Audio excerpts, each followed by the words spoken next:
Hello, good morning everyone. कैसे हैं आप लोग? स्वागत है आपका मेरे चैनल वी देसी इन ऑस्ट्रेलिया शिप्रा कुमार में। और अभी सुबह हो चुकी है, टाइम हो रहा है 9:30 से ज़्यादा। मैं कुछ कुछ कुकिंग कर रही हूँ। आज थोड़ा स्टार्ट कर दिया है, टाइम पे ही पहले ही स्टार्ट कर दिया था। ये मैं चूड़ा ऐसे ही ड्राई रोस्ट कर रही हूँ इसको मूंगफली के साथ। और ये सेवई मेरी ऑलमोस्ट रेडी हो चुकी है। सेमिया की जो खीर होती है वो, मुझे कहीं जाना है तो सोचा पहले से ही तैयारी करूँगी तो टाइम पे हो जाएगा, टाइम पे निकल पाऊँगी। एक्चुअली सेवई मेरा डन हो चुका है। पता नहीं मैं बिजी थी कि सुबह मैंने थायराइड की मेडिसिन खाई ही नहीं, दिमाग से ही निकल गया।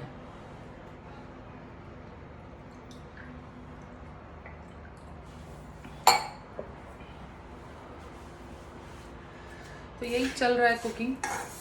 अभी स्टार्ट तो इसी सब से किया, फिर अभी सब्जी बनाना बाकी है, रोटी वगैरह सब कुछ बाकी ही है। जाना है इसलिए रोटी इसी टाइम, नहीं तो ऐसे रोटी का तो अभी काम नहीं होता। ब्रेकफास्ट भी बाकी है। आज मेरी बच्ची की छुट्टी है तो वो घर पे ही है। बच्चों के एग्ज़ाम्स चल रहे हैं ना, तो ब्रेक में उनको छुट्टियां मिलती है।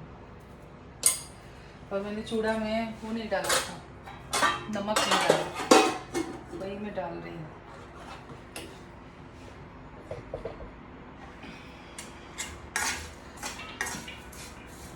मेरी हेल्पर है, उसके पहले मैंने सोचा ना कुछ कुछ काम कर लूँ, फिर किचन अच्छे से फिर क्लीन हो जाता है तो दिन भर ठीक रहता है। क्योंकि मैं यहाँ बैंगलोर में हूँ ना, तो बैंगलोर में क्या कल्चर है, जनरली क्या वही कल्चर ही है कि काम वाली लोग ना एक ही टाइम आती है। जो हेल्पर होती है ना हमारी, वो दिन में एक बार ही वो लोग आते हैं सुबह में। आपको बुलाना है तो वो चीज़ आप शाम में भी उनको बुला सकते हो, लेकिन मैं सुबह ही बुलाती हूँ। सुबह सब काम ठीक से हो जाता है टाइम पे। तो वही लगता है कि एक बार जब आना है तो किचन अच्छे से क्लीन हो जाए तो बढ़िया है। तो इसीलिए फिर काम फटाफट हो जाए तो सही है। अगर जैसे यहाँ किसी को हेल्पर को शाम में भी बुलाना होता है ना, जैसे नॉर्थ में हमारे चलन होता है कि लोग 2 टाइम आती है, दोपहर के बाद और फिर मतलब शाम में और सुबह में तो होता ही है टाइम आने का। तो उसके लिए आपको एक्स्ट्रा पे करने पड़ते हैं। तो यहाँ 3 लोग ही हैं तो काम चल जाता है। शुरू में जब मैं आई थी ना नोएडा से, तो मुझे लगता था कि कैसे चलेगा बाबा, कैसे चलेगा, शाम में नहीं आएगी तो पूरा घर ऐसे ही गंदा गंदा सा रहेगा। मतलब एक माइंड में वही सेटअप था, क्योंकि मेरे मायके में भी वही चलन है, हर जगह था ना नॉर्थ में कि शाम में और सुबह में 2 टाइम आती है लोग हेल्पर लोग। तो लगता था तब तो पूरा घर ऐसे मैसी रहेगा। मतलब बड़ा शुरू में एक खौफ सा था, लेकिन धीरे धीरे चीज़ें एडजस्ट हो जाती हैं आई थिंक। तो वही हुआ। और मैंने बातों में ही ना ड्राई फ्रूट्स नहीं डाला था उसमें बोलते हैं सेवई में थोड़ा सा, तो थोड़ा सा मैं कट करके डाल रही हूँ। बच्चे को उतना पसंद नहीं है, लेकिन कभी कभी ऐसे इसमें थोड़ा मिक्स करना चाहिए कि उन्हें भी आदत रहे, नहीं तो फिर वो सीखते ही नहीं है कुछ खाना। और मेरी बेटी काफ़ी ही ज़्यादा उसको खाने को लेके समस्या रहती है, उस कुछ भी पसंद ही नहीं है। और ये नहीं कि बाहर की चीज़ें पसंद है और फास्ट फूड वगैरह खिला दो तो खुश हो जाना है, ऐसा कुछ भी नहीं है। ये थोड़े से मैंने बस बादाम कट करके डाले, क्योंकि मुझे क्रंची अच्छा लगता है थोड़ा ऐसे खाने में ना। आइसक्रीम खाओ या फिर कुछ भी ऐसे मीठा खाओ ना इस टाइप का, तो उसमें थोड़ा रहता है तो सही लगता है। तो मैंने तो खैर इसमें कट करके डाल दिया है सेविया में। पता नहीं खाती है कि नहीं मेरी बेटी, आई डोंट नो। बस ये मेरा चूड़ा मूंगफली हो जाए तो फिर मैं क्या करूँगी ना, अभी मैं फिर परवल, ये हो ही गया ऑलमोस्ट। ये भी मैं बहुत शुरू से, मुझे जब से याद है मैंने कुकिंग जनरली, मतलब घर गृहस्थी हुई है, शादी ब्याह हुआ, ऐसे ही रोस्ट करके ही खाते हैं लोग। मतलब फ्राई तो है ही नहीं, नामो निशान में डिक्शनरी में कि फ्राई चूड़ा भी खाना है मूंगफली के साथ। ऐसे ही सॉल्ट डाल के हल्का और रोस्ट करते हैं लोग, तेल वगैरह नहीं यूज़ करते। बाकी चीज़ों में ही तेल इतना खा लेते हैं ना कहीं कटौती करनी पड़ती है। कटौती वहाँ कर लीजिए जहाँ चल जाए, जैसे चूड़ा वगैरह में बहुत नीड नहीं है आई थिंक तेल डालने की, तो ऐसे भी खा लेते हैं ना, क्योंकि बहुत सारी सब्जियों में हमें ना चाहते हुए भी थोड़ा तेल डालना ही पड़ता है। और अभी मैं क्या करने जा रही हूँ कि मुझे परवल कट करना है, तो मैं थोड़ा सा परवल कट करूँगी। खा रही हूँ आप लोग को, मुझे थोड़ा ही बनाना है क्योंकि ज़्यादा का काम नहीं है, तो इसलिए मैंने थोड़ा ही लिया है। मैं इसको आलू परवल ग्रेवी वाली जो बनती है ना, वही बनाऊँगी मैं। आलू प्याज ये सब कहाँ गया मेरा कटिंग, यही है।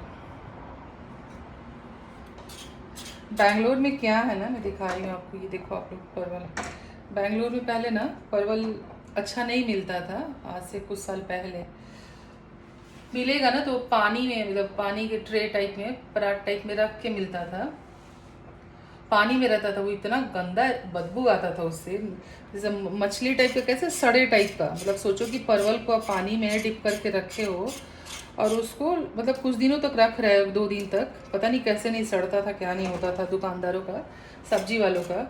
उसके बाद अगर आप परचेज कर रहे हो और सब्जी बनाते हो तो क्या टेस्ट आएगा। तो बैंगलोर में पहले यही कल्चर था परवल को लेके। और परवल इतना मतलब प्रीसियस होता था दुकान पे, जैसे लगता था कि क्या ना बिक रहा है, वो लोग परवल ना बेच के क्या ना बेच रहे हैं, मतलब इस हिसाब से महंगा रहता। कहने का मतलब ये था कि पनीर से भी महंगा रहता था परवल। अभी भी ये बहुत सस्ता तो नहीं मिलता है, थोड़ा महंगा ही मिलता है, 100 कुछ का मिलता है जनरली केजी। लेकिन अब क्या हो गया ना, एक चीज़ बहुत अच्छी हो गई है बैंगलोर में कि परवल एकदम नॉर्थ के जैसा तो नहीं मिलता है। वहाँ कैसे छोटे थोड़े हल्के से लाइट कलर के होते हैं और ज़्यादा अच्छे होते हैं, लेकिन यहाँ भी अब पहले से अच्छा मिलने लगा है परवल। तो सब्जी वगैरह का वो इशू नहीं है जो पहले था परवल का। जब परवल जहाँ मतलब मायके में था, परवल की सब्ज़ी सब कुछ ईजिली वहाँ का तो है ही, सब्ज़ी मिलता था, तो उस टाइम कोई इंटरेस्ट ही नहीं था परवल में कि परवल भी खाएं। और जब बैंगलोर आना हुआ ना तो बड़े हुए, मतलब बड़े क्या हुए, जब टेस्ट अच्छा लगने लगा तब परवल ही बैंगलोर में नहीं मिलता था अच्छा। मुझे तो याद है कि 1-2 बार मैंने, एक बार का तो मुझे पक्का याद है, मैं अपने मायके गई थी तो वहाँ से मैं परवल लेके आई थी। बिहार से, मैंने, बिहार है मेरा मायका, तो मैंने वहाँ से परवल मैं लेके आई थी फ्लाइट में, क्योंकि वहाँ उधर के परवल अलग ही होते हैं ना नॉर्थ के, तो वहाँ से मैंने परवल ये सब लिया था। उस टाइम वही बैंगलोर में परवल का कल्चर था, पानी में डिप के रखा हुआ। मतलब वो सब्जी बना भी देते थे लोग ना कुकर में भी, तो विसिल लगाने पे भी वो अजीब सा चमड़े जैसा उसका ये रहता था टेक्सचर खाने में, और स्मेल उतनी ही ख़राब आती थी, बदबू जिसको बोलेंगे ना। अब परवल सही हो गए हैं यहाँ पे, बहुत ज़्यादा हम लोग हो गए ना हिंदी भाषी यहाँ पे, तो सारी चीज़ें भी मिलने लगी हैं। अब तो नेनुआ वो भी यहाँ बहुत इजीली मिल रहा है। पहले तो ये सब नेनुआ तो देखा ही नहीं था, कुछ साल पहले की बात कह रही हूँ, 5-6 साल पहले तक नेनुआ वगैरह मिलता ही नहीं था। वही चीज़ है, मैं फटाफट कर लूँ अपना काम क्योंकि निकलना भी है बाहर।